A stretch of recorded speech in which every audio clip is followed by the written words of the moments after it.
પગલે ચડાઈ ગયો તો એ બીજી જગ્યાએ જાય નહીં. જો રોમ નોમનો અને કદાચ તમે રોમ નોમ એને આપી જો અને એમાં લાગી જા, લેહ લાગીશું તાર ન તૂટે ઉઠ બેસ આસન મેં. મહાપુરુષ નિરોધ બાપા એક ભજન ગાયું કે શ્વાસે શ્વાસે સ્મરણ કર લે, તું ही કર તન મરે, શાન ગુરુ કી यही સતારથ દેખો દલ દર્પણ મરે, સચરાચર માં સોહી બિરાજે આપ હે આપન મરે, न्यारा भीतर एक निरंतर बाजे नाद गगन मरे, सोवत जागत सूरत सहज की भीतर रहो भजन मरे, लेह लागे सो तार न टूटे उठ बैठ आसन मरे, पूरन पर्चा भया ब्रह्म का नाम लया निर्गुण मरे, दास निरोध सदगुरु दया सदगुरु की मगन भया है मन मेरा रे, सोवत जागत सूरत सहज की, ઊંઘતા જાગતા સુરત સહેજ કી. આપણી સુરતામાં પરમાત્માનો જે આવરણ બળ વિક્ષેપને આવરણ હટી જાય એટલે જે પરમાત્મા વ્યાપક છે એ સુરતા ને પરમાત્મા સિવાય બીજું કંઈ પછી દેખાતું નથી. સોવત જાગત ઊંઘતા હોય તો એ, જાગતા હોય તો એ, સુરત સોવત જાગત સુરત સહેજ કી ભીતર રહો ભજન. આ ભજન આપણું આપણે એમ જો કે નામ રામ રામ રામ બોલવાથી મેળ આવતો નથી, પણ તમારો ભાવ એવો થઈ જાય, તમારા ભાવમાં આવી જવું જોઈએ.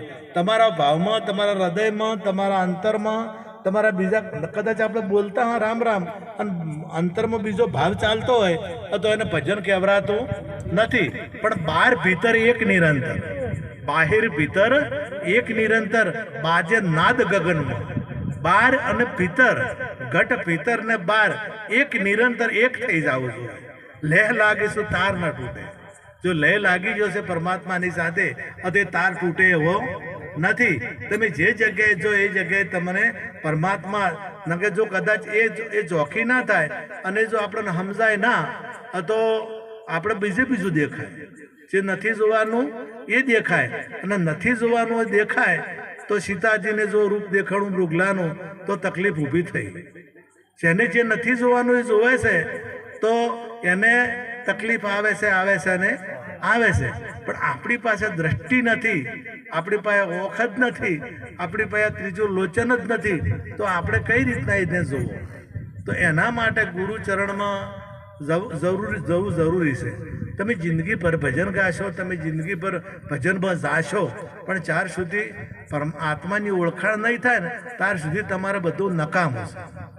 એટલે જો કદાચ તમારે પરમાત્માની પ્રાપ્તિ કરવી હોય તો પ્રથમ આપણે જે વ્યસનો છે, વિષયો છે, દારૂ, જુગાર, ચોરી, મોસ, વ્યભિચાર, હિંસા, આ આથી પર આ તો ટોરે નહીં કરતા.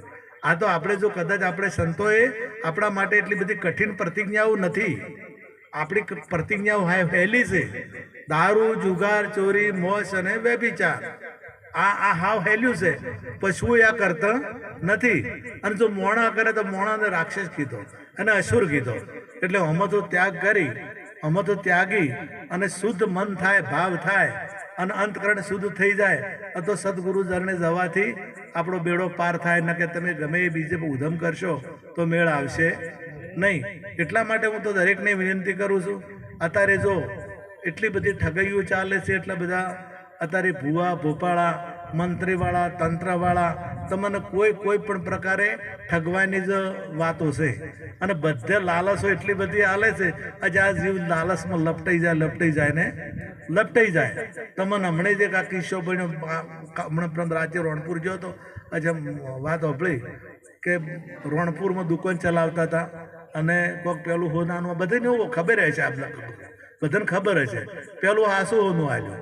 આજ વેસવા જાય 50,000 રૂપિયા આલ્યા, 50,000 રૂપિયા આલ્યા અને પછી કે બીજું વધારે અમારા હાથમાં આવ્યું છે લેવા આવો, 1 લાખ રૂપિયા લઈને લેવા આવો. પાલનપુર સ્ટેશનમાં જઈ 1 લાખ રૂપિયા આલ્યા અને પેલું લાવ્યું અને પર વેસવા જત નકલી. આ લાલચજી તારે ને. એટલે કદી કોઈ લાલચમાં આવવું, તમારા ઘેર કોઈ અજાણ્યો આવે તો એનો કદી વિશ્વાસ કરવો, કારણ કે સમય એવો છે. આ સમય તમારા ઘેર કોઈ મફત કામ કરતું હોય ને તો એનો વિશ્વાસ કરવો નહીં. અત્યારે પૈસા લે મજૂરિયા મળતા નથી અને તમે ઘેર જો કદાચ મફત કામ કરે તો એને કોઈક લાલચ હોય ને હોય. એટલે ખાસ કોઈ નાથી અજાણ્યાથી તો સંપર્ક રાખવો જ નહીં બિલકુલ. આ સમય એવો છે એટલે સમય વર્તે સાવધાન. આપણે સમજીને રહેવાનું છે અને ખૂબ સંતોનો સંગ કરવાનો છે અને સંતના સંગથી જ બેડો પાર થાય છે, એ સિવાય મેળ આવતો નથી. આટલું કહી મારી વાણીને વિરામ આપું. સદગુરુ કૃષ્ણ કનૈયા જય ગુરુ.